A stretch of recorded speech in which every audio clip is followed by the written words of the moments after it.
Shalom, jumpa lagi dengan saya, Pendeta John Max Titale. Hari ini Bapak Ibu Saudara-saudara, secara khusus kita akan dengar satu kebenaran yang saya beri judul, Jangan Jadikan Doa Anda Seperti Mantra. Sebelum kita dengar lebih lanjut pesan Tuhan pada saat ini, mari kita tundukkan kepala, kita akan berdoa. Bapa kami di dalam sorga, kami mengucap syukur untuk pemeliharaan Tuhan yang kami percaya sempurna dalam hidup kami. Walaupun masa-masa sulit masih sedang terjadi sampai saat ini, tapi ini tidak menggoyahkan iman kami bahwa Engkau Bapa kami yang memelihara hidup kami dengan sempurna. Kami bersyukur kami dapat mendengarkan sabdamu, beribadah kepadamu. Kami tahu ini karena kemurahan Tuhan. Biar kebenaran firman yang boleh kami dengar saat ini membawa kami semakin mengenal Tuhan, semakin mengasihi Tuhan. Urapi hambamu, urapi kami semua yang mengikuti ibadah pada saat ini, supaya kami sama-sama diberkati Tuhan. Dalam nama Yesus, amin. Saya ajak saudara-saudara akan membaca Yakobus pasal yang ke-5, mulai dari ayat 13 sampai dengan ayat yang ke-16. Demikian, kalau ada seorang di antara kamu yang menderita, baiklah ia berdoa. Kalau ada seorang yang bergembira, baiklah ia menyanyi. Kalau ada seorang di antara kamu yang sakit, baiklah ia memanggil para penatua jemaat, supaya mereka mendoakan dia serta mengoleskannya dengan minyak dalam nama Tuhan. Dan doa yang lahir dari iman akan menyelamatkan orang sakit itu, dan Tuhan akan membangunkan dia. Dan jika ia telah berbuat dosa, maka dosanya itu akan diampuni. Karena itu hendaklah kamu saling mengaku dosamu dan saling mendoakan, supaya kamu sembuh. Doa orang yang benar, bila dengan yakin didoakan, sangat besar kuasanya. Ya Bapak Ibu Saudara-saudara, sesuai dengan tema yang saya bawakan pada saat ini, jangan jadikan doa Anda seperti mantra. Jadi artinya saudara-saudara, bisa saja tanpa kita sadari, kita menjadikan doa-doa kita seperti mantra. Nah saudara-saudara, kenapa saudara-saudara? Ya patut diduga, jangan-jangan kita ini tidak tahu tuh sebenarnya makna berdoa itu apa. Jangan-jangan betul-betul kita tidak tahu. Padahal saudara-saudara, dalam Alkitab, baik di dalam perjanjian lama maupun di dalam perjanjian baru, syarat dengan seruan untuk berdoa. Orang percaya juga dipanggil untuk berdoa. Bahkan di dalam perjanjian baru dikatakan tetaplah berdoa, saudara-saudara. Dalam perjanjian lama, dalam perjanjian baru banyak tokoh-tokoh yang menjadi teladan untuk berdoa. Ya saudara-saudara, banyak doa-doa yang disampaikan dengan kepentingan-kepentingan tertentu. Nah, karena kita ini syarat dengan panggilan berdoa, maka kita perlu hati-hati supaya jangan kita menjadikan doa kita seperti mantra. Sangat berbahaya saudara-saudara. Nanti di akhir kesimpulan dari renungan saat ini, saya akan kasih tahu kepada saudara-saudara supaya saudara berhati-hati. Ketika kita menjadikan doa-doa kita seperti mantra, maka tentu bukan hal yang baik yang bisa kita terima. Nah saudara-saudara, sebelum kita lebih lanjut, kita harus mengerti dulu apa beda antara mantra dengan doa. Atau paling tidak, apa kemiripan-kemiripannya, sehingga kita perlu hati-hati. Kita jangan-jangan berpikir kita telah menaikkan doa, tapi sebenarnya kita telah menjadikannya mantra, saudara-saudara. Nah, menurut Wikipedia, saudara-saudara, kalau saya simpulkan dan saya gabungkan dengan beberapa sumber. Jadi mantra itu kalau mau disimpulkan seperti apa ya? Seperti suatu bunyi, ya.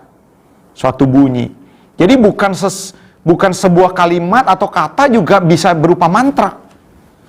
Ya, erangan, ya, seperti deheman, seperti itu bisa dijadikan mantra. Ya mirip-mirip lah seperti Alkitab juga, saudara-saudara juga berkata seperti di dalam kitab Roma dikatakan kita tidak tahu bagaimana cara berdoa, tapi Roh Kudus membantu kita berdoa dengan apa? Keluhan-keluhan. Jadi ketika kita mengerang itu bisa saja itu sebuah doa, saudara-saudara. Jadi di dalam mantra pun seperti itu, seperti bunyi atau apa? Suku kata atau kalimat-kalimat yang dipercayai menciptakan perubahan. Ya, tergantung ya untuk kepentingan-kepentingan tertentu. Kepentingan-kepentingan itu berbeda-beda. Nah, mantra ini termasuk apa? Serapah. Serapah itu berkaitan dengan hal-hal yang negatif tentunya, ya. Makanya kita pernah kenal sumpah serapah. Lalu apa? Jampi-jampi. Rapalan-rapalan itu mantra, ya, seperti itu. Nah, biasanya diucapkan untuk waktu dan tempat-tempat tertentu. Terkadang tidak boleh sembarangan orang mengucapkannya, kecuali mungkin mereka yang diberikan kewenangan ya oleh orang-orang yang memberi rapalan-rapalan ini. Seperti itu. Nah, di beberapa tempat, di beberapa adat, mantra ini, rapalan ini harus disertai dengan seperti sesaji. Ya, sesaji atau korban tertentu, karena dipercayai hasilnya bisa nyata terlihat. Ya, terutama untuk tadi yang saya katakan, hal-hal tertentu. Hal-hal tertentu. Misalnya untuk kesembuhan, ya, untuk pemikat. Pemikat ini bisa saja menarik orang untuk datang, misalnya dagangan, atau pemikat seperti yang kita kenal dengan pelet, ya, dipakai oleh laki-laki atau perempuan. Ya, ada rapalan-rapalan tertentu. Ya, saudara-saudara, ini bisa dipakai. Tapi hampir di semua area, saudara-saudara, mantra-mantra ini bisa dipakai. Nah, apa kemiripannya dengan doa? Tadi saya sudah utarakan, kalau kita tidak hati-hati, saudara-saudara, kita berpikir kita sudah berdoa atau sedang berdoa. Ya, saudara-saudara, bahkan kita ngomong, ya, doanya dalam nama Yesus, seperti itu. Tapi jangan-jangan esensinya di dalamnya, ternyata saudara-saudara kita menjadikannya seperti mantra, seperti rapalan. Nah, apa kemiripannya? Ada dua hal besar yang mirip, ya, yang ada di dalam mantra dan di dalam doa. Yang pertama, saudara-saudara, terletak pada permohonan, permintaan atas apa? Jawaban-jawaban atas persoalan dan kebutuhan-kebutuhan yang sedang dihadapi. Mantra begitu. Jadi semua orang yang mengucapkan mantra pasti ada kebutuhan. Ya, saudara-saudara, kebutuhan-kebutuhan yang mendesak, ya, terutama mereka mengucapkan rapalan-rapalan untuk keberhasilan, untuk penglaris, untuk kesembuhan, untuk pengikat dan sebagainya. Ini sama. Ya, maksud saya ini dilakukan oleh mantra. Tapi bukankah doa juga seperti itu, saudara-saudara? Doa kan semua juga berkaitan dengan apa yang kita minta. Tadi kita sudah baca, ya, saudara-saudara, Yakobus pasal 5 ayat 13, seperti misalnya, kalau ada di antara kamu yang menderita, lihat, menderita, berarti kan dia pengen memperoleh jawaban untuk selesai dari penderitaan, kan? Ya, penderitaan karena apa aja kan banyak. Sakit, keuangan, intimidasi, dan sebagainya. Dikatakan kalau ada seorang di antara kamu yang menderita, baiklah ia apa? Berdoa.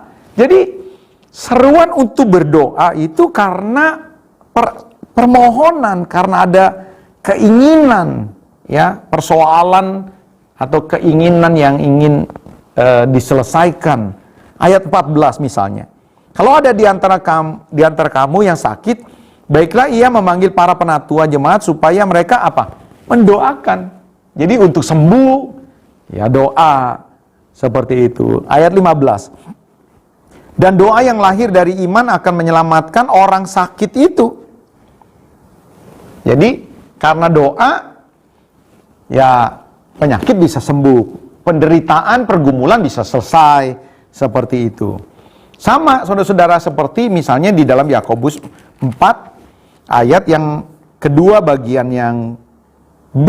Dikatakan gini, kamu tidak memperoleh apa-apa karena kamu tidak berdoa. Jadi saudara-saudara sebelum lebih lanjut ya saudara-saudara, ini dulu nih, berapa banyak di antara saudara-saudara yang sedang punya pergumulan, tapi pergumulannya tidak selesai-selesai.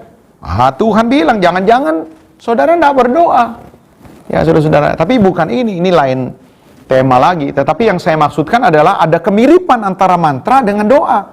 Apa itu saudara-saudara? Sama-sama memohon akan jawaban atas persoalan-persoalan yang sedang dihadapi.